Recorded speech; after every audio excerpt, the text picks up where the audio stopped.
Welcome to mastermind of GK. एक बार फिर से आप लोग का स्वागत है मास्टरमाइंड ऑफ जीके में। फ्रेंड्स, अभी हम लोग घटना चक्र का जो सार संग्रह न्यू बुक आया है उसमें प्राचीन भारत का इतिहास पढ़ रहे हैं। तो ये आपका इसका अगला कड़ी है फ्रेंड्स, ये पार्ट आपका 6 है। ठीक है, तो आज आपका जो प्राचीन इतिहास खत्म हो जाएगा फ्रेंड्स। आज हम लोग आपका मध्यकालीन इतिहास में इंटर कर जाएंगे। ठीक है, तो कल हम लोग ने कहाँ तक देख लिया था फ्रेंड्स? देखिए, कल हम लोग यहाँ तक पढ़ लिया था। कल के वीडियो में हम लोग यहाँ तक देख लिया था। ठीक है फ्रेंड्स, कि चालुक्यों के शासन काल में प्रायः महिलाओं को उच्च पदों पर नियुक्त किया जाता था। ठीक है, और आप लोगों ने बोला इसका प्लेलिस्ट बना देने के लिए, तो मैं सभी का प्लेलिस्ट बना देता हूँ आज। ठीक है, तो वहाँ पर जब भी चाहे आप प्रैक्टिस सेट करते रहिएगा। देखिए फ्रेंड्स, इस पर मैं टोटल इतिहास के साथ साथ जितना भी है सभी वन लाइनर है फ्रेंड्स, जो संग्रह दिया हुआ घटना चक्र में सभी विषयों का मैं करवा दूंगा फ्रेंड्स, और सभी का प्लेलिस्ट बना दूंगा। वीडियो अच्छा लगे तो आप लोग लाइक करिएगा, और चैनल को सब्सक्राइब नहीं किए तो चैनल को सब्सक्राइब कर बेल आइकन को जरूर दबा दीजिएगा। ठीक है फ्रेंड्स, तो कल हम लोग कहाँ तक पढ़ लिए थे फ्रेंड्स? कि चालुक्यों के शासनकाल में, याद रखिएगा क्वेश्चन पूछा जा सकता है कि महिलाओं को उच्च पदों पर नियुक्त किया जाता था किसके शासनकाल में? तो चालुक्यों के शासनकाल में। ठीक है, तो देखिए आपका प्राचीन इतिहास में थोड़ा सा और बचा हुआ है फ्रेंड्स, उसके बाद में आज हम लोग इंटर कर जाएंगे मध्यकालीन इतिहास में। ठीक है, तो चलिए फ्रेंड्स वीडियो शुरू करते हैं। यहाँ से देखिए, कह रहा है फ्रेंड्स कि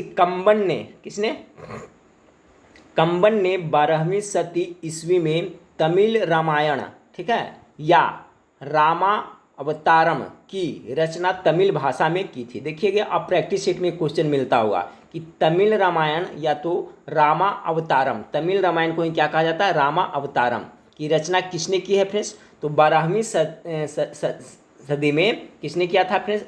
आपका कंबन ने किया था। याद रखिए क्या नाम है इसका? कंबन, क-म-बन। ठीक है, कंबन ने तमिल रामायण की तमिल भाषा में रचना की है। ठीक है, याद रखिएगा।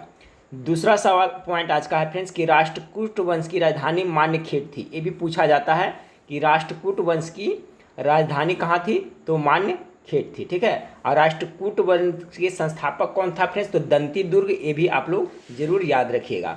अगला है फ्रेंड्स कि होयसलों की राजधानी कहाँ थी? तो दार समुद्र थी। ये भी क्वेश्चन देखिए प्रैक्टिस शीट में मिलता है कि होयसल जो वंश था उसका राजधानी कहाँ था? तो दार समुद्र था। ठीक है, द्वार समुद्र था। और राष्ट्रकूट वंश की राजधानी मान्यखेड़ थी। अगला पॉइंट है हर्ष को संस्कृत के 3 नाटक ग्रंथों का रचयिता माना जाता है। ये भी बहुत इंपॉर्टेंट है। हर्षवर्धन को संस्कृत के 3 नाटक ग्रंथों का रचयिता माना जाता है। कौन कौन? प्रियदर्शिका, रत्नावली और नागानंद। देखिए क्वेश्चन यहाँ से घुमा करके पूछा जाता है कि हर्ष द्वारा रचित प्रियदर्शिका या रत्नावली या नागानंद किस भाषा में है? तो संस्कृत में है फ्रेंड्स। ये तीनों नाटक है, तो याद रखिएगा नागानंद, रत्नावली और प्रियदर्शिका के रचयिता किसे माना जाता है? तो हर्षवर्धन को माना जाता है, संस्कृत भाषा में है। अगला पॉइंट आपका है फ्रेंड्स कि जयदेव ने हर्ष को यानी हर्षवर्धन को भास, कालिदास को बाण और मयूर आदि कवियों की समकक्षता में रखते हुए उसे कविता कामनी का साक्षात हर्ष निरूपित किया है। किसने? जयदेव ने। गीत गोविंद के रचयिता कौन है फ्रेंड्स? तो जयदेव है। ये भी याद रखिएगा, पूछा जाता है गीत गोविंद के रचयिता कौन है? तो जयदेव है। अब देखिए फ्रेंड्स, यहाँ पर आपका क्या दिया हुआ है कि प्रमुख लेखक व उनकी रचनाएं। ठीक है, ये सभी याद रखिएगा, कभी कभी ये पूछा जाता है। तो देखिए लेखक का नाम ए साइड में है फ्रेंड्स आपका, और इस साइड में रचनाएं हैं। तो देखिए सर्ववर्मा ये लेखक का नाम है जिन्होंने रचनाएं क्या क्या? कातंत्र की रचना की है। भारवी ने क्या किया है? किरातर जुर्नियम की रचना की है। राजशेखर ने, ये देखिए पूछा जाता है, कर्पूर मंजरी, ये बहुत इंपॉर्टेंट है। कर्पूर मंजरी के लेखक कौन है फ्रेंड्स? तो इनके जो लेखक है राजशेखर है, कर्पूर मंजरी, याद रखिएगा। ये भी पूछा जाता है बार बार प्रैक्टिस शीट में देखे होंगे कि पृथ्वीराज रासो के क्या है फ्रेंड्स? तो चंद्रबरदायी कृत है रहता है, यानी पृथ्वीराज रासो के लेखक कौन है? तो चंद्रबरदायी है।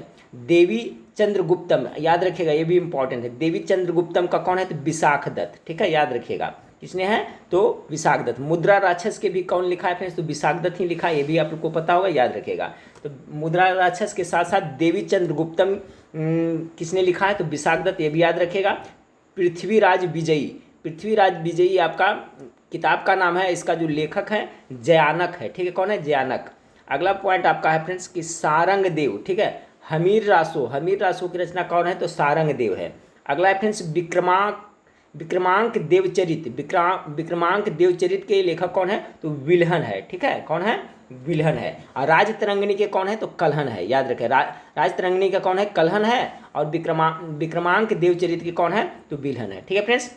तो इसमें देखिए बहुत सारे पॉइंट आप लोग को याद है, लेकिन रिपीटेशन और रिवीजन बहुत जरूरी होता है फ्रेंड्स, क्योंकि बार बार जब रिपीट करिएगा तभी आपका क्लियर होगा। इसलिए मैं अपनी वेबसाइट पर भी सभी क्वेश्चन को डाल दिया हूँ फ्रेंड्स, ताकि आप लोग वहाँ पर बार बार जाके रिपीट करें। पैसा नहीं लगता है तो आपका वेबसाइट गूगल में जाइए, जीके मास्टरमाइंड सर्च करिए, और मेरा कहना माने फ्रेंड्स, आप प्रत्येक दिन वहाँ पर जा करके प्रैक्टिस करें। इससे आपको काफ़ी फायदा होगा। जब 2-4-10 बार प्रैक्टिस करिएगा तो सभी है जो आपका माइंड में फिट हो जाएगा, ठीक है। अब चलिए फ्रेंड्स, आगे है आपका पालवंशी शासक देवपाल, बौद्ध मतानुयायी था, ठीक है। देवपाल था जो आपका बौद्ध धर्म का मतानुयायी था, याद रखिएगा। ये पाल वंश का शासक देवपाल था, जो कौन धर्म से? तो बौद्ध धर्म को मानता था। लेखों में उसे परम सौगात कहा गया। अब देखिए ये भी क्वेश्चन बनता है कि लेखों में परम सौगात किसे कहा गया? तो देवपाल को परम सौगात कहा गया। इसका उपनाम एक उपाधि कर सकते हैं।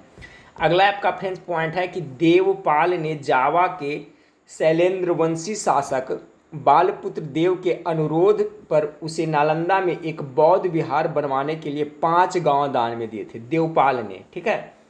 देवपाल ने जावा के शैलेंद्रवंशी शासक बालपुत्र देव के अनुरोध पर दिया था, ठीक है। कितने? 5 गांव।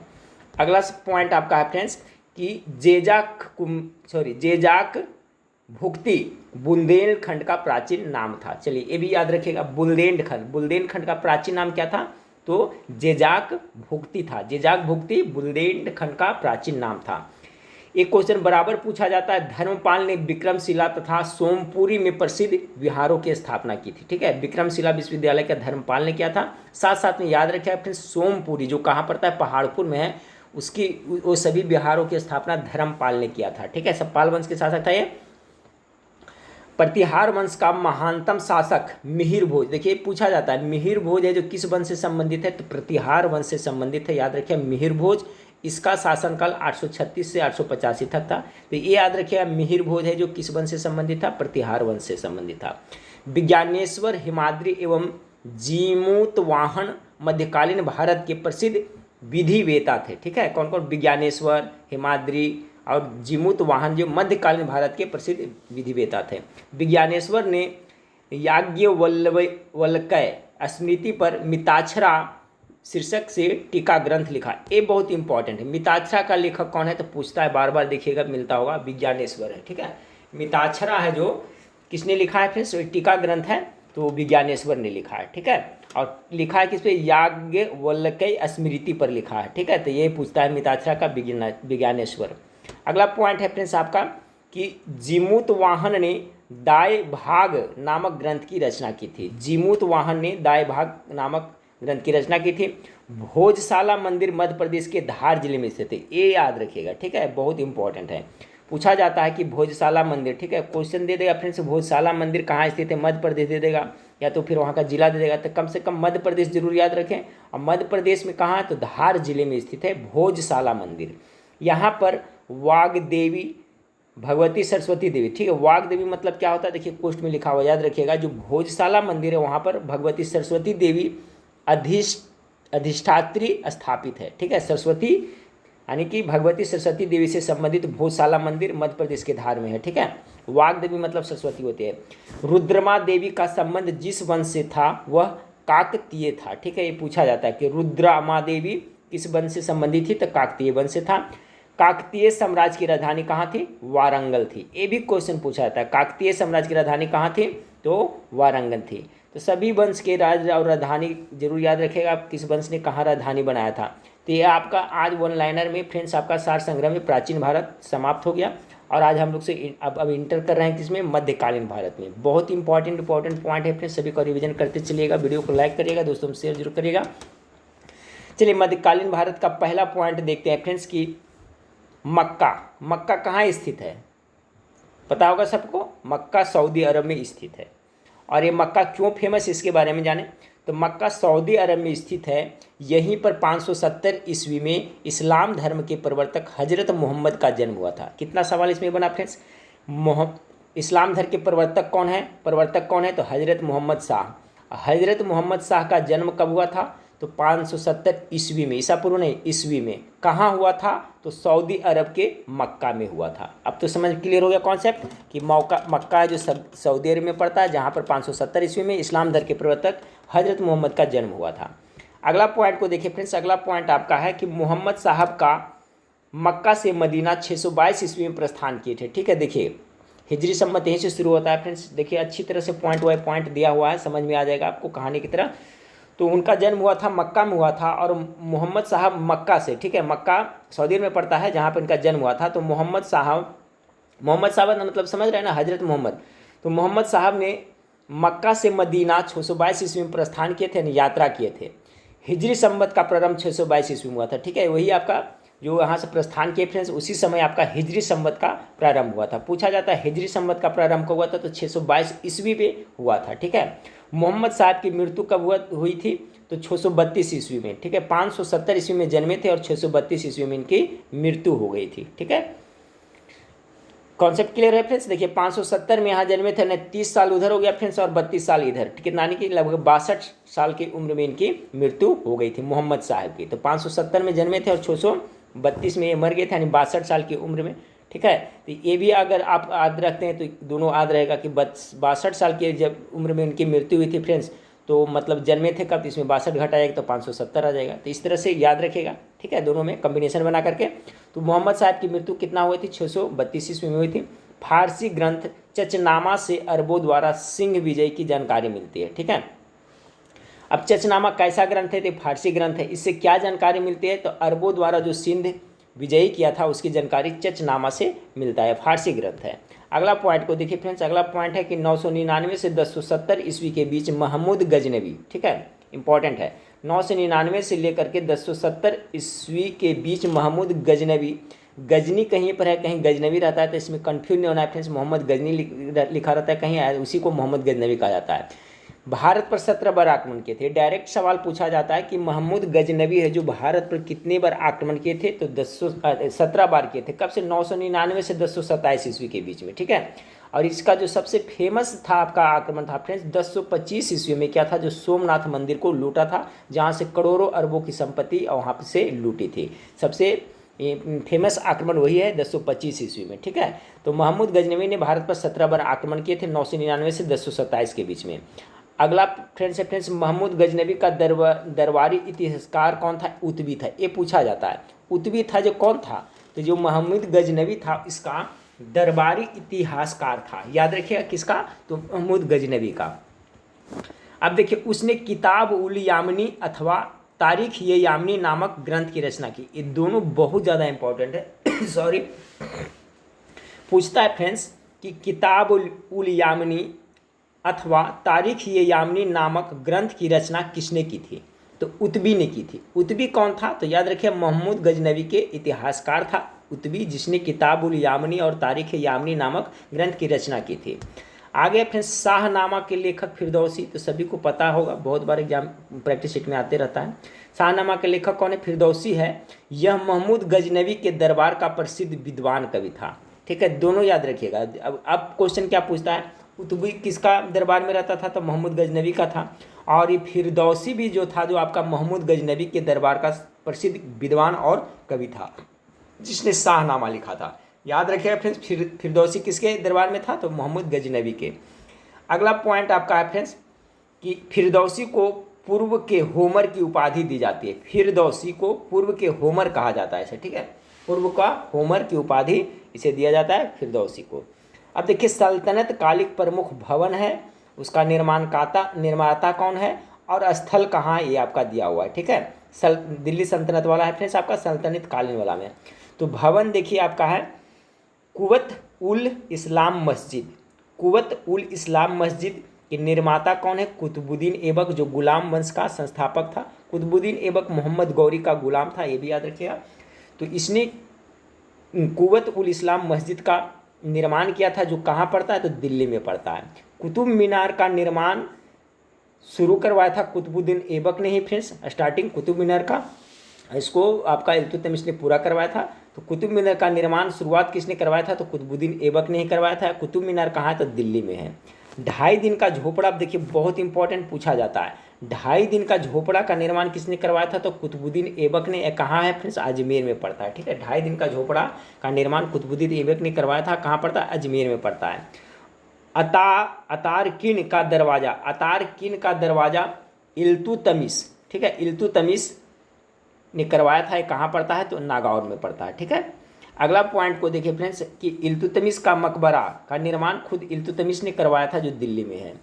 सीरी का किला, सीरी का किला पूछा जाता है। सीरी की किला जो अलादीन खिलजी ने इसका निर्माण कराया था, ये भी दिल्ली में है। अलवाई दरवाज़ा भी आपका दिल्ली में है, अलादीन खिलजी ने। ठीक है, तो सीरी कला और अलवाई दरवाज़ा दोनों का निर्माण है जो किसने करवाया था? तो अलादीन खिलजी ने करवाया था। गयासुद्दीन का मकबरा कहाँ है फ्रेंड्स? दिल्ली में है। इसका निर्माण भी गयासुद्दीन तुगलक ने करवाया था। आदिलाबाद का किला मोहम्मद तुगलक ने करवाया था, जो दिल्ली में है। फिर आपका जहाँ पनाह नगर, जहाँ पनाह नगर मोहम्मद तुगलक ने इसका भी करवाया था, ये दिल्ली में है। आदीना मस्जिद इंपॉर्टेंट है। आदीना मस्जिद सिकंदर शाह ने करवाया था फ्रेंड्स, ये पांडुआ पांडुआ बंगाल में स्थित है आदीना मस्जिद। अगला पॉइंट आपका है फ्रेंड्स कि कोटला फिरोज शाह किला, फिरोज शाह तुगलक ने किया था फ्रेंड्स, इसी के नाम पर है, तो पता चल जाता है। कोटला फिरोज शाह किला का फिरोज शाह तुगलक ने किया था, जो दिल्ली में है। आटला मस्जिद है जो आपका जौनपुर में है। ठीक है, इसका इब्राहिम शाह सरकी ने करवाया था। हिंडोला महल, हिंडोला महल याद रखिएगा, हिंडोला महल मांडू में पड़ता है और हुसंग शाह ने इसका निर्माण कराया था, हिंडोला महल का। जहाज महल फ्रेंड्स हुसंग शाह ने निर्माण करवाया था, मांडू में पड़ता है जहाज महल का। उसी तरह से है फ्रेंड्स चांद मीनार या चार मीनार, तो चार मीनार का निर्माण किसने करवाया था? तो हमेशा से पूछा जाता है, कुली कुतुब शाह ने किया था। और चार मीनार कहाँ पड़ता है ये पूछा जाता है, तो हैदराबाद में पड़ता है। विजय स्तंभ का निर्माण किसने करवाया था फ्रेंड्स? तो आपका राणा कुमार, सभी को पता है, ये कहाँ है? चित्तौड़ में स्थित है। इसमें जितने भी आपका पॉइंट है फ्रेंड्स सभी इंपॉर्टेंट है, सभी को वीडियो को ना हो तो पॉज कर करके एक बार अच्छी तरह से याद करते चलिए, रिवीजन करते चलिए। ठीक है, अब चलिए फ्रेंड्स अगला पॉइंट को देखते हैं। देखिए सभी इंपॉर्टेंट पॉइंट दिया हुआ है, इससे आपका रिवीजन हो जाएगा। कह रहा है पुराणों का अध्ययन करने वाला प्रथम मुसलमान कौन था? डायरेक्ट क्वेश्चन पूछा जाता है फ्रेंड्स, पुराणों, ठीक है, पुराणों का अध्ययन करने वाला प्रथम मुसलमान कौन था? तो अल-बिरूनी था। कौन था? अल-बिरूनी था। अल-बिरूनी ने अरबी भाषा में तहकीक ए हिंद की रचना की। ये भी देखिए बार बार पूछा जाता है कि तहकीक ए हिंद की रचना किसने किया था? तो अल-बिरूनी ने किया था। अगला पॉइंट को देखिए कि शिहाबुद्दीन मोहम्मद गौरी का प्रथम आक्रमण, ठीक है, मोहम्मद गौरी का पूरा नाम क्या है? तो शिहाबुद्दीन मोहम्मद गौरी का प्रथम आक्रमण 1175 ईस्वी में मुल्तान पर हुआ था। पूछता है कि मोहम्मद गौरी का प्रथम आक्रमण कब तथा कहाँ हुआ था? तो कहाँ हुआ था? मुल्तान पर हुआ था। और कब हुआ था? 1175 ईस्वी में। इसे भी आप लोग याद रखिएगा। अगला पॉइंट आपका फ्रेंड्स कि 1191 ईस्वी में पृथ्वीराज चौहान और गौरी के मध्य तराइन का प्रथम युद्ध हुआ था। पूछा जाता है फ्रेंड्स, देखिए तराइन का प्रथम युद्ध कब हुआ था? तो 1191 ईस्वी में पृथ्वीराज चौहान के और किसके बीच में हुआ था फ्रेंड्स? तो मोहम्मद गौरी के बीच में हुआ था। और तराइन का जो प्रथम युद्ध हुआ था, इस युद्ध में आपका मोहम्मद गौरी का बुरी तरह से हार हुआ था।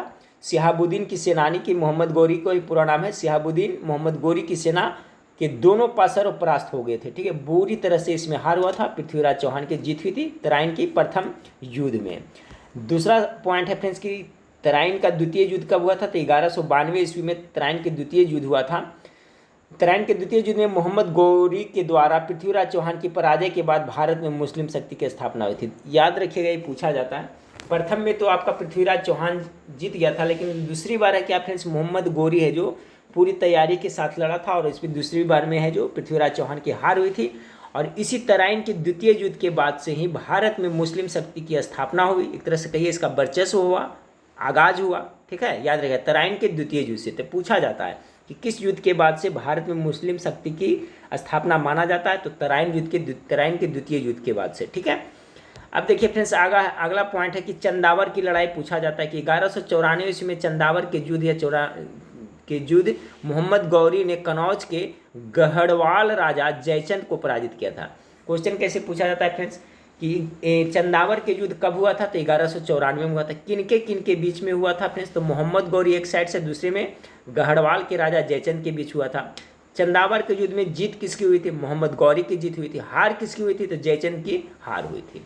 ठीक है, अगला पॉइंट आपका फ्रेंड्स कि मोहम्मद गौरी के सिक्कों पर बहुत इंपॉर्टेंट देवी लक्ष्मी की आकृति बनी होती है। क्वेश्चन को इसी तरह से पूछा जाता है कि किसके सिक्कों पर देवी लक्ष्मी की आकृति बनी होती थी? क्वेश्चन ऑप्शन में मोहम्मद गौरी दे देगा, तुगलक दे देगा, कुछ भी दे देगा फ्रेंड्स। तो याद रखिएगा जो मोहम्मद गौरी है इसका जो सिक्का चलवाया था उसमें देवी लक्ष्मी की आकृति बनी है और दूसरे तरफ कलमा अरबी में खुदा हुआ है। ये भी पूछा है, एक साइड में देवी लक्ष्मी की आकृति बनी हुई है, इससे पता चलता है कि देवी लक्ष्मी माई का ये उपासक था, हो सकता है मानता था फ्रेंड्स। और दूसरे साइड में जो क्या है, अरबी भाषा में कलमा खुदा हुआ है। एक साइड में देवी लक्ष्मी की आकृति बनी हुई है और दूसरी तरफ में कलमा अरबी भाषा में खुदा हुआ है। किसके? तो मोहम्मद गौरी के सिक्कों पर।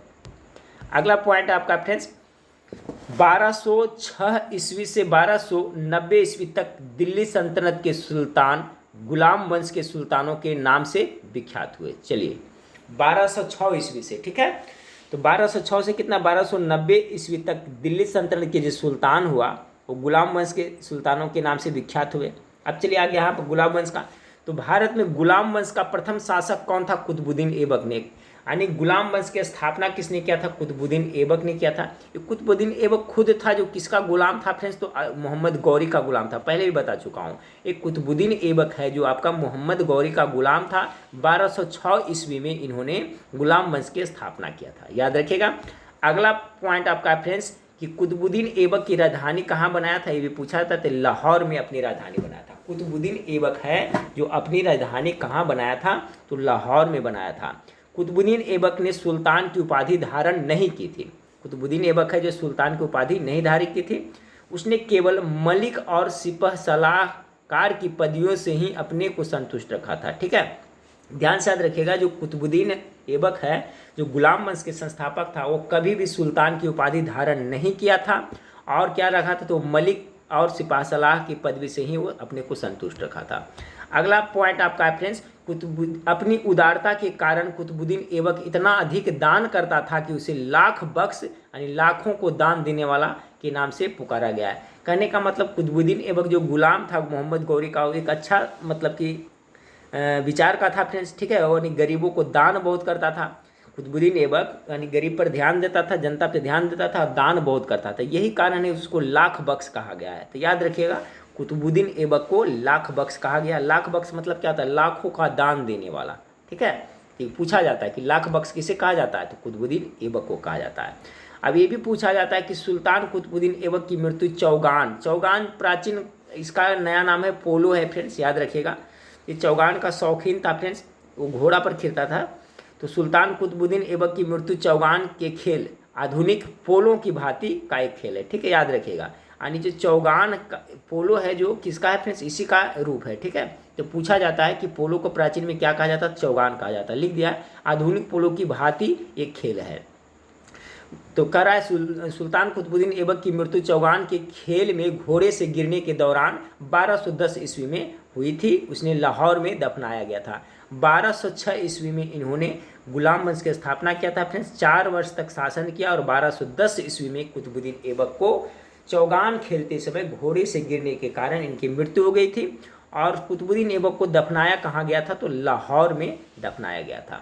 अगला पॉइंट आपका है फ्रेंड्स कि दिल्ली का पहला सुल्तान इल्तुतमिश था, ठीक है, क्योंकि कुतुबुद्दीन ऐबक ने सुल्तान की पदवी कभी नहीं धारण किया था। अगर पूछा जाए कि दिल्ली सल्तनत का पहला सुल्तान कौन था? तो इल्तुतमिश था, ठीक है, याद रखिएगा कौन? इल्तुतमिश था।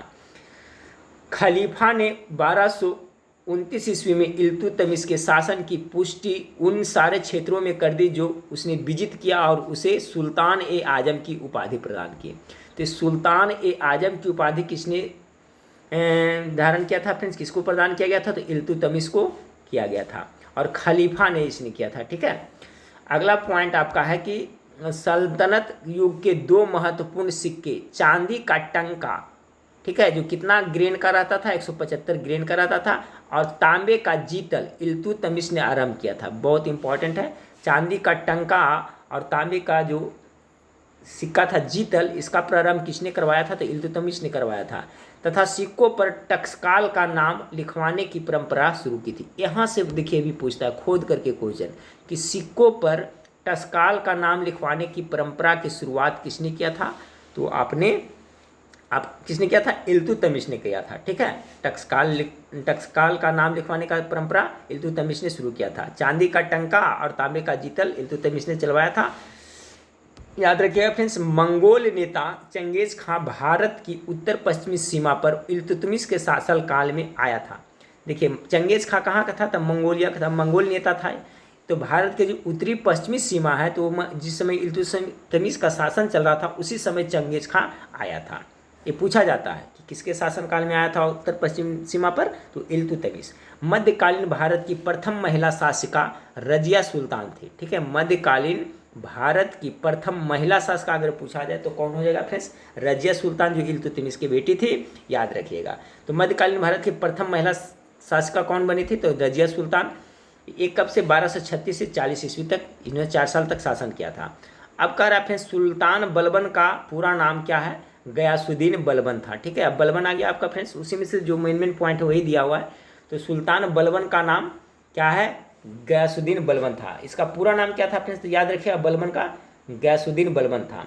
उसे उल्गू खां के नाम से भी जाना जाता था। याद रखिएगा कि आपका जो बलबन है ना, उसे उसका उपनाम क्या है या किस नाम से पुकारा जाता था, तो उल्गू खां किसको कहा जाता है फ्रेंड्स, तो आपका बलबन को कहा जाता है। ठीक है, अगला पॉइंट को देखिए कि 1249 ईस्वी में बलबन ने अपनी पुत्री का विवाह सुल्तान नसरुद्दीन से किया था। ठीक है, 1249 में बलबन ने अपना पुत्री का विवाह किससे किया था, सुल्तान नसरुद्दीन के नाम से किया था। ठीक है, बलबन के बारे में देखिए यहाँ पर अभी नहीं लिखा है फ्रेंड्स, इन्होंने रक्त और लौह की नीति अपनाया था। और आपका कोई अथी था फ्रेंड्स, भूल रहा हूँ मैं उसका नाम, सिजदा और पाबोस। ठीक है, सिजदा और पाबोस उत्सव का शुरुआत बलबन ने ही करवाया था। ठीक है, हो सकता है आगे मिले देखते चलिएगा। इस अवसर पर उसे उल्गू, हाँ नसरुद्दीन क्या है फ्रेंड्स आपका कि 1249 ईस्वी में बलबन ने अपनी पुत्री का विवाह किससे, सुल्तान नसरुद्दीन से किया था। और इस अवसर पर उसे उल्गू खां की उपाधि और नायब ए ममलिकात का पद दिया गया था। ठीक है, तो 1249 ईस्वी में बलबन ने अपनी पुत्री का विवाह सुल्तान नसरुद्दीन से किया था। इस अवसर पर उसे, सॉरी यहाँ पर देखिए कन्फ्यूजन हो रहा था फ्रेंड्स, एक मिनट, सुल्तान बलबन का पूरा नाम गयासुद्दीन बलबन था, उसे उल्गू खां के नाम से जाना जाता था, गयासुद्दीन बलबन को। और उसके बाद क्या करा कि 1249 में बलबन ने अपनी पुत्री का विवाह सुल्तान नसरुद्दीन से किया था। इस अवसर पर इसको तो नाम से जानते थे, बलबन को उल्गू खां के नाम से जानते थे, लेकिन जब सुल्तान नसरुद्दीन से अपनी पुत्री का विवाह किया तो उसे उल्गू खां का उसे उपाधि प्रदान किया था। ठीक है, बलबन ने, और नायाब ए ममलिकात का पद दिया था। ठीक है, यानी कि ए उपाधि से उसको भी आपको सम्मानित किया था, और पद कौन सा दिया था, नायाब ए ममलिकात का पद दिया था। किसे, सुल्तान नसरुद्दीन को। ठीक है, नसरुद्दीन महमूद को। और नसरुद्दीन महमूद है जो किसका हो गया, इसका यानी बलबन का दामाद हो गया। ठीक है, अब आगे देखते हैं फ्रेंड्स, अगला आपका पॉइंट है, बलबन के विषय में कहा गया कि उसने रक्त और लौह की नीति अपनाई थी। जी हाँ, आ गया पॉइंट है, रक्त और लौह की नीति किसने अपनाया था, तो बलबन ने अपनाया था। आगे है फ्रेंड्स आपका कि बलबन के फारस के लोक प्रचलित वीरों से प्रेरणा लेकर अपना राजनीतिक आदर्श निर्मित किया था। अगला पॉइंट है, राजा को धरती पर ईश्वर का प्रतिनिधि नियामत एक खुदाई माना गया है। देखिए, राजा को धरती पर ईश्वर का प्रतिनिधि यानी क्या, नियामत एक खुदाई माना गया है। उसे क्या कहा गया, इस जो राजा का धरती पर जो प्रतिनिधि है उसे क्या कहा गया है, नियामत एक खुदाई माना गया है। अगला प्रश्न आपका, अगला पॉइंट है फ्रेंड्स आपका कि उसके अनुसार मान मर्यादा में वह केवल पैगंबर के बाद था। ठीक है, राजा जिल्ले अल्लाह या जिल्ले इलाही अर्थात ईश्वर का प्रतिबिंब है। ठीक है, राजा जिल्ले अल्लाह या जिल्ले इलाही जो क्या है, अर्थात ईश्वर का प्रतिबिंब है। अगला फ्रेंड्स की बलबन ने ईरानी बादशाहों की कई परंपराओं को अपने दरबार में आरंभ किया था, बलबन ने। ठीक है, बादशाहों की कई परंपरा का शुरुआत इन्होंने करवाया था। देखिए आ गया फ्रेंड्स जिसका मैं बात कर रहा था। ठीक है, तो कई परंपरा का शुरुआत बलबन ने करा था, जिसे बलबन ने सिजदा, ठीक है, सिजदा मतलब क्या होता है ये भी याद रखें, भूमि पर लेटकर अभिवादन करना, जो कि आज भी भूमि पर लेट करके सभी लोग अभिवादन करते हैं, मुस्लिम कास्ट से जो बिलोंग करते हैं फ्रेंड्स। ठीक है, तो सिजदा मतलब क्या होता है, यानी सिर को झुका करके भूमि पर लेट करके अभिवादन करना। और पाबोस मतलब क्या होता है, सुल्तान के चरणों को चूमना। दोनों को याद कर लीजिएगा, नाम सुनेंगे इसका अर्थ भी जानिए फ्रेंड्स। ठीक है, तो बलबन ने सिजदा का मतलब जो भूमि पर लेटकर अभिवादन करता है, और पाबोस जो यानी पाबोस मतलब सुल्तान के चरणों को चूमना की रीतियाँ आरंभ की थी। ठीक है, क्वेश्चन डायरेक्ट क्या पूछा जाता है कि सिजदा पर था यानी कि भूमि पर लेटकर अभिवादन करना, और पाबोस पर था जो सुल्तान के चरणों को चूमता है, इसका आगाज शुरुआत किसने किया था? तो बलबन ने किया था। अब देखिए उत्सव के बारे में आपका ये भी याद रखिएगा, बलबन ने अपने दरबार में प्रतिवर्ष फारसी त्यौहार नवरोज बड़ी शानो शौकात के साथ मनाने की प्रथा आरंभ की थी। क्वेश्चन आजकल पूछा जाता है, नवरोज है जो कैसा त्यौहार है फ्रेंड्स? ये फारसी त्यौहार है, ठीक है। तो ये प्रतिवर्ष बड़ी शानो शौकात के साथ में मनाता था। ये भी पूछा जाता है फ्रेंड्स कि बलबन ने अपने प्रतिवर्ष कौन सा त्यौहार मनाता था? तो नवरोज, जो फारसी त्यौहार है। अगला पॉइंट को देखिए फ्रेंड्स कि अलाउद्दीन दिल्ली का पहला सुल्तान था जिसने धर्म पर राज्य का नियंत्रण स्थापित किया था। ये भी याद रखिएगा, ठीक है फ्रेंड्स। अलाउद्दीन दिल्ली का पहला सुल्तान था जिसने धर्म पर राज्य का नियंत्रण स्थापित किया था। अगला पॉइंट को देखिए, उसने अपने आप को, किसने? अलाउद्दीन ने। उसने अपने आप को यमीन उल खिलाफत नासिरी अमीर उल मुमिन बताया था, अलाउद्दीन ने, ठीक है। अगला फ्रेंड्स, अलाउद्दीन मतलब समझ रहे हैं ना फ्रेंड्स, अलाउद्दीन खिलजी, ठीक है, अलाउद्दीन खिलजी जिन्होंने आपका अलवाई दरवाज़ा का भी बताया था। 2.5 दिन का झोपड़ा किसने बनवाया था? तो अलाउद्दीन खिलजी ने बनाया था। तो अलाउद्दीन मतलब वही समझ, अलाउद्दीन खिलजी पूरा इसका हो गया। तो वही कह रहा है फ्रेंड्स कि अलाउद्दीन खिलजी दिल्ली का पहला सुल्तान था जिसने धर्म पर राज्य का नियंत्रण स्थापित किया था, और उसने अपने आप को क्या बताया था? यामीन उल खिलाफत नासिरी अमीर उल मुमिन बताया था अलाउद्दीन खिलजी। अलाउद्दीन खिलजी ने सिकंदर द्वितीय सानी की उपाधि धारण की और उसने अपने सिक्कों पर अंकित करवाया। ये भी इंपॉर्टेंट है, पूछा जाता है कि सिकंदर द्वितीय सानी की उपाधि किसने धारण की थी? तो अलाउद्दीन खिलजी ने धारण की थी। पद्मिनी राणा रतन सिंह की पत्नी थी। ये पद्मिनी थी जो कौन थी फ्रेंड्स? तो राणा रतन सिंह की पत्नी थी। पद्मिनी की कहानी का आधार 1540 ईस्वी में मलिक मोहम्मद जायसी द्वारा लिखी गई काव्य पुस्तक पद्मावत है, ठीक है, याद रखिएगा। तो इसके बारे में डिटेल जान लें। ये पद्मावत है जो फ्रेंड्स कहाँ से, देखिए इसका शुरुआत हो रहा है। तो पद्मावत के लेखक कौन है? तो मलिक मोहम्मद जायसी ने लिखा है। और ये पद्मावत किससे संबंधित है? तो राणा रतन सिंह की पत्नी का नाम था पद्मिनी, इसी से संबंधित है। ये है फ्रेंड्स काव्य पुस्तक है। कॉन्सेप्ट क्लियर हो गया होगा फ्रेंड्स। तो थोड़ा सा डिटेल में जान लें कि पद्मिनी है जो राणा रतन सिंह की पत्नी थी, और पद्मिनी की कहानी है जो पद्मावत में लिखा हुआ है, ठीक है। तो पद्मिनी की कहानी के आधार पर 1540 ईस्वी में मलिक मोहम्मद जायसी द्वारा लिखित काव्य पुस्तक पद्मावत है, ठीक है। तो पद्मावत में किसकी कहानी है? तो पद्मिनी की। पद्मिनी किसकी पत्नी है? तो राणा रतन सिंह की। अगला सवाल आपका है फ्रेंड्स कि अलादीन के आक्रमण के समय देवगिरी का शासक रामचंद्र देव था। अलादीन खिलजी के आक्रमण के समय देवगिरी का शासक कौन था? तो रामचंद्र देव था। मलिक काफूर, ठीक है, मलिक काफूर को अलादीन ने अपनी गुजरात विजय के दौरान प्राप्त किया था, ठीक है। मलिक काफूर को अलादीन ने अपनी जब गुजरात को विजय पर विजय प्राप्त किया था फ्रेंड्स, उसी समय मलिक काफूर को अपने अधीन किया था, ठीक है। मलिक काफूर याद रखिएगा। अगला है फ्रेंड्स आपका, मलिक काफूर को 1000 दिनारी भी कहा जाता है, बहुत इंपॉर्टेंट है, ठीक है। 1000 दिनारी के नाम से किसे जाना जाता है? मलिक काफूर का। तो बहुत सा उपनाम है, सबको याद रखना पड़ेगा फ्रेंड्स। तक जैसे कि रंगीला बादशाह किसे कहा जाता है? मोहम्मद शाह को क्या कहा जाता है? रंगीला बादशाह कहा जाता है, ठीक है। फर्रुखार शेर को घृणित शायर कहा जाता है, ठीक है। तो उसी तरह से 1000 दिनारी किसे कहा जाता है? तो मलिक काफिर को कहा जाता है, ठीक है। आगे अगला पॉइंट को देखिए फ्रेंड्स कि अलाउद्दीन पहला सुल्तान था जिसने भूमि का पैमाइश कराकर लगान वसूल करना आरंभ किया था, बहुत इंपॉर्टेंट है। अलाउद्दीन खिलजी पहला सुल्तान था जिसने भूमि का क्या पैमाइश करवाया और लगान वसूल करने का आरंभ किया था। किसने? अलाउद्दीन खिलजी ने। अगला पॉइंट आपका फ्रेंड्स कि अलाउद्दीन ने एक पृथक विभाग दीवान ए मुस्तखराज की स्थापना की थी। ये बहुत ज़्यादा इंपॉर्टेंट है, सब देखिए आता है प्रैक्टिस में फ्रेंड्स, सब याद रखिए। डायरेक्ट क्वेश्चन रहेगा, दीवान ए मुस्तखराज की स्थापना किसने किया है? इल्तुतमिश दे देगा, कुतुबुद्दीन ऐबक दे देगा, अलाउद्दीन खिलजी दे देगा। तो दीवान ए मुस्तखराज की स्थापना किसने किया था? तो अलाउद्दीन खिलजी ने किया था। और अलाउद्दीन खिलजी ने ही फ्रेंड्स भूमि का पैमाना बनाया, पैमाइश बनवाया और लगान वसूल करना आरंभ किया था। अगला पॉइंट आपका है फ्रेंड्स कि अलाउद्दीन ने परंपरागत लगान अधिकारियों खूत मुकद्दम एवं चौधरी, ठीक है, यानी अलाउद्दीन ने परंपरागत लगान अधिकारी कौन कौन था जिसे कहा जाता खूत मुकद्दम एवं चौधरी से लगान वसूल करने का अधिकार छीन लिया था, ठीक है। अलाउद्दीन ने परंपरागत लगान अधिकारी जो पहले से लगान वसूलता था जिसको खुद कहते थे मुकद्दम एवं चौधरी, उससे क्या है फ्रेंड्स, लगान वसूलने का अधिकार छीन लिया था। उन लोग को लगान वसूलने नहीं देता था, अपना हिसाब से करने लगा। अलादीन खिलजी ने उपज का 50% भूमि कर को जिसे खराज के रूप में निश्चित किया था।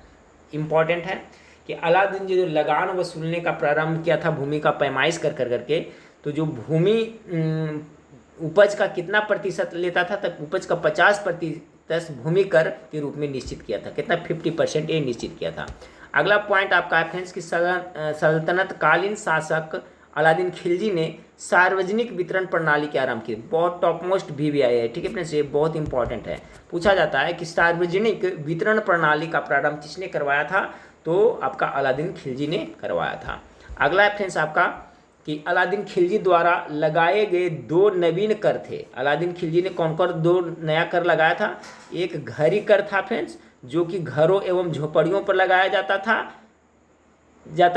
तथा चराई कर जो कि दुधारू पशुओं पर लगाया जाता था। बहुत इंपॉर्टेंट है फ्रेंड्स, याद रखिएगा। अलादीन खिलजी द्वारा लगाए गए 2 नवीन कर, 2 नया कर लगाया था। एक घरी कर था, तो जो घरी कर था वो घरों एवं झोपड़ियों पर लगाया जाता था, इसे पता चल जा रहा है घरी कर घर पे झोपड़ियों पर। एक चराई कर है फ्रेंड्स, तो चराई कर है जो किस पे लगाता था, जो दुधारू पशुओं पर लगाया जाता था। चराई कर किस पे लगाया जाता था, तो दुधारू पशुओं पर लगाया जाता था। हाँ फ्रेंड्स, तो अगला पॉइंट आपका है, अगला पॉइंट है कि अलादीन के सेनापतियों में गयासुद्दीन तुगलक या गाजी मलिक तुगलक वंश का प्रथम शासक था। ठीक है, अब देखिए फ्रेंड्स, आपका कह रहा है कि अलादीन के सेनापतियों में गयासुद्दीन तुगलक था या गाजी मलिक। गयासुद्दीन तुगलक को ही गाजी मलिक कहा जाता है। तुगलक वंश का प्रथम शासक था। तुगलक वंश का प्रथम शासक किसे, गाजी मलिक या गयासुद्दीन तुगलक था।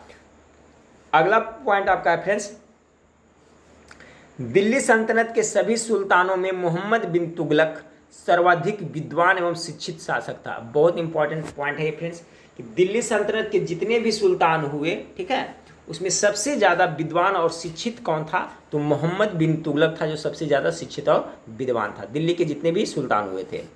अगला पॉइंट है फ्रेंड्स कि मोहम्मद बिन तुगलक ने कृषि की उन्नति के लिए एक नए विभाग दीवान ए अमीर ए कोही की स्थापना की थी। याद रखिए, दीवान ए अमीर ए कोही की स्थापना किसने किया था, तो मोहम्मद बिन तुगलक ने इसकी स्थापना की थी, दीवान ए अमीर ए कोही। अगला पॉइंट आपका है फ्रेंड्स कि इब्न बतूता, ठीक है, इब्न बतूता मोरक्को मुल्क के अफ्रीकी यात्री था। अफ्रीका महादेश में मोरक्को एक देश है फ्रेंड्स, वहीं का ये यात्री था। पूछा जाता है इब्न बतूता कहाँ का था फ्रेंड्स निवासी, तो मोरक्को का। मोरक्को कहाँ पड़ता है, अफ्रीका में है। रेहला इनकी प्रसिद्ध पुस्तक है। ठीक है, रेहला के लेखक कौन है, तो इब्न बतूता है, इसका प्रसिद्ध पुस्तक है। पूछा जाता है, याद रखिएगा, रेहला का कौन है, तो इब्न बतूता। आगे है, यह मोहम्मद बिन तुगलक के कार्यकाल में भारत आया था। बहुत इंपॉर्टेंट है कि इब्न बतूता जो मोरक्को निवासी है वो किसके शासनकाल में भारत आया था। इस टाइप का सवाल पक्का पूछा जाता है, तो याद रखिएगा इब्न बतूता है जो मोहम्मद बिन तुगलक के कार्यकाल में 1325, इसका कार्यकाल कितना, 1325-51 में भारत आया था, मोहम्मद बिन तुगलक के शासनकाल में। अगला पॉइंट आपका है फ्रेंड्स कि मोहम्मद बिन तुगलक के निधन पर बंदायूनी ने लिखा है। ठीक है, बंदायूनी ने क्या लिखा है कि सुल्तान को उसकी प्रजा को अपने सुल्तान से मुक्ति मिल गई। किसने लिखा था, क्योंकि फ्रेंड्स मोहम्मद बिन तुगलक को बहुत अच्छा शासक नहीं माना जाता है, तो जब मोहम्मद बिन तुगलक का निधन हो गया तो बंदायूनी ने कहा था कि सुल्तान को उसकी प्रजा से और प्रजा को अपने सुल्तान से मुक्ति मिल गई। आगे आए फ्रेंड्स, फिरोज शाह तुगलक ने एक विभाग दीवान खैरात स्थापित किया था। चलिए फिरोज शाह तुगलक के बारे में आ गया, तो दीवान खैरात की स्थापना किसने किया, फिरोज शाह तुगलक ने कराया था, जो गरीब मुसलमानों, अनाथ स्त्रियों एवं विधवाओं को आर्थिक सहायता देता था और निर्धन मुसलमान लड़कियों के विवाह की व्यवस्था करता था। ठीक है, बहुत इंपॉर्टेंट है। खैरात मतलब ऐसे भी होता है, दान देना होता है फ्रेंड्स, तो फिरोज शाह तुगलक ने किया था। दीवान खैरात की स्थापना किसने कराया था, तो फिरोज शाह तुगलक ने करवाया था। इसको इसलिए करवाया गया था कि जो गरीब मुसलमान है, जो अनाथ एवं विधवा स्त्री है, उनको सहायता प्रदान किया जाता है, और जो बिल्कुल गरीब है, निर्धन मुसलमान लड़की हैं, उसके विवाह करने की व्यवस्था आपका इसी से किया जाता था, दीवान खैरात से। ठीक है, इसीलिए आपको इसका स्थापना किया था। तो याद रखिए, दीवान खैरात की स्थापना फिरोज शाह तुगलक ने किया था। अगला पॉइंट आपका है फ्रेंड्स कि सल्तनत काल में सर्वप्रथम फिरोज शाह तुगलक ने ही लोक निर्माण विभाग की स्थापना की थी। बहुत इंपॉर्टेंट है फ्रेंड्स। ठीक है, सल्तनत काल में सर्वप्रथम फिरोज शाह तुगलक, पूछा जाता है कि लोक निर्माण विभाग की स्थापना, सल्तनत दिल्ली सल्तनत काल में लोक निर्माण विभाग की स्थापना सर्वप्रथम किसने किया था? तो आपका फिरोज शाह तुगलक ने किया था। सिंचाई की सुविधा के लिए, देखिए ये भी नहरों के लिए क्वेश्चन में किया हूँ फ्रेंड्स कि नहरों के लिए कौन सा राजा, कौन सा दिल्ली सल्तनत का शासक फेमस हुआ था? तो नहर बहुत ज़्यादा खुदवाया था फिरोज शाह तुगलक ने। सिंचाई की सुविधा के लिए फिरोज शाह तुगलक ने 5 बड़ी नहरों का निर्माण कराया था तथा 1200 बागों को लगवाया था। कितना? टोटल 1200, ठीक है, 1200 बागों का लगवाया था और 5 बड़ी नहर का निर्माण कराया था फिरोज शाह तुगलक ने, ठीक है। चलिए फ्रेंड्स इस अगला पॉइंट को देखें। फिरोज तुगलक उलेमा वर्ग की स्वीकृति के पश्चात हक ए सर्ब नामक सिंचाई कर लगाने वाले दिल्ली का प्रथम सुल्तान था, ठीक है। यानी फिरोज शाह तुगलक ने उलेमा वर्ग की स्वीकृति के पश्चात जब स्वीकृत कर लिया था उलेमा वर्ग, तो हक ए सर्ब, हक ए सर्ब क्या है? ये सिंचाई कर है, ठीक है, नामक सिंचाई कर। हक ए सर्ब है जो कौन है? तो सिंचाई कर है लगाने वाला दिल्ली का प्रथम सुल्तान। यानी पहले दिल्ली की सिंचाई पर कर नहीं लगाया जाता था, तो फिरोज शाह तुगलक ने क्या किया था कि 5 बड़े नहर का खुदवाया फ्रेंड्स, और उससे जो सिंचाई होने लगा तो वो फ्री में सिंचाई नहीं करने देता था, उस पर कर लगाता, टैक्स लगाता था, और उसका नाम क्या रखा गया? हक ए सर्ब, ठीक है। तो फिरोज शाह तुगलक उलेमा वर्ग की स्वीकृति के पश्चात हक ए सर्ब नामक सिंचाई कर लगाने वाला दिल्ली का प्रथम सुल्तान था। अब देखिए फ्रेंड्स ये आ गया, फिरोज तुगलक द्वारा ब्राह्मणों पर जजिया कर लगाया था। क्वेश्चन एकदम डायरेक्ट पूछा जाता है कि सर्वप्रथम ब्राह्मणों पर जजिया कर किसने लगवाया था? तो फिरोज शाह तुगलक ने लगवाया था, ठीक है। फिरोज शाह तुगलक द्वारा अशोक के 2 स्तंभों को मेरठ एवं टोपरा, अब अम्बाला जिले में है, से दिल्ली लाया गया था, ठीक है। फिरोज शाह तुगलक द्वारा अशोक के 2 स्तंभ, कौन कौन? मेरठ एवं टोपरा, जो अभी अम्बाला में है, तो मेरठ और टोपरा को दिल्ली लाया गया था, दोनों याद रखिएगा। अगला पॉइंट है फ्रेंड्स आपका कि राज्य के खर्च पर हज की व्यवस्था करने वाला पहला भारतीय शासक फिरोज शाह तुगलक था। ये सब पॉइंट को जब लिख करके याद रखें फ्रेंड्स कि हज पर जो जाते थे तो हज पर व्यवस्था करने वाला, यानी राज्य के खर्च पर हज की व्यवस्था करने वाला प्रथम शासक कौन था फ्रेंड्स? तो आपका फिरोज शाह तुगलक था। इस वीडियो का लास्ट पॉइंट को देखते हैं फ्रेंड्स कि फिरोज शाह तुगलक ने दारुल सफ़ा नामक एक खैराती अस्पताल की भी स्थापना की थी। अब देखिए याद रखिएगा, दारुल सफ़ा क्या है? तो खैराती अस्पताल की स्थापना की थी, कि अस्पताल की स्थापना की थी, खैरात अस्पताल की स्थापना भी की, और उसमें क्या है फ्रेंड्स? कुशल हकीम रखे थे, ठीक है, उसमें हकीम जिसे वैद्य कहते हैं उसमें रखे थे। तो देखिए फ्रेंड्स हम लोग सार संग्रह जो आपका है उसमें प्राचीन इतिहास तो हम लोग को ख़त्म हो गया है, और अभी हम लोग क्या देख रहे हैं? मध्यकालीन इतिहास, ठीक है। तो इसी तरह से 5-5 मतलब 100-100 200 पॉइंट को क्लियर करते हुए फ्रेंड्स जल्दी मैं क्लियर करवा दूंगा, ठीक है। वीडियो अच्छा लगा तो लाइक जरूर करिएगा फ्रेंड्स, ठीक है, दोस्तों में शेयर करिएगा। कल फिर मिलते हैं, देखने के लिए थैंक यू, धन्यवाद।